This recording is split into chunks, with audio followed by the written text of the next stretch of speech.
ઉત્તરાયણ ઉપર ખાવાની મજા આવે એવી ચીકી બનાવી હતી. ચાલો જોઈ લઈએ.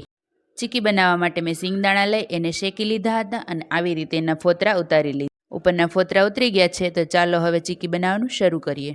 ચીકી બનાવવા માટે જેટલા સિંગદાણા લીધા હોય એનાથી અડધો ગોળ લઈ એની આપણે ચાસણી તૈયાર કરવાની છે. ગેસની ફ્લેમ સ્લો ટુ મીડિયમ રાખી વિડીયોમાં દેખાય એ રીતે ચલાવતા રહેવાનું છે, જેથી કરીને ગોળ નીચે દાજી ના જાય.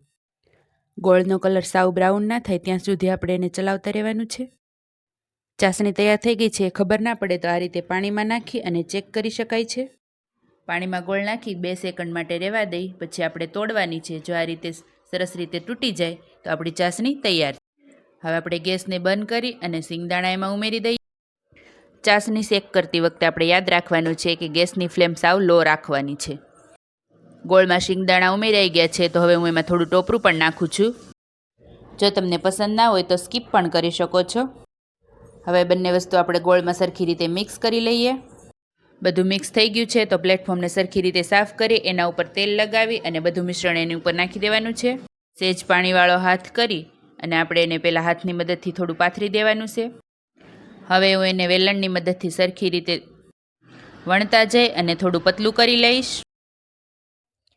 આવી રીતે પતલું કરવાથી ખાવાની પણ મજા આવે છે અને બજાર જેવો સ્વાદ આવે છે. નીચેથી થોડી વારે ચપ્પાની મદદથી આ રીતે અલગ કરતું જવાનું રહેશે, નહીંતર નીચે ચોંટી જશે. વણાઈને એકદમ સરસ તૈયાર થઈ ગયું છે પતલું. તો હવે ફરીવારથી એના ઉપર ટોપરું નાખી દઈએ.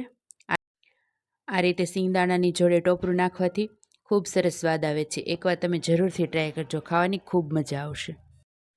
એક સાઈડ ટોપરું નાખી એના ઉપર વેલણ એકવાર ફેરવી દેવાનું એટલે સરખી રીતે ચોંટી જાય.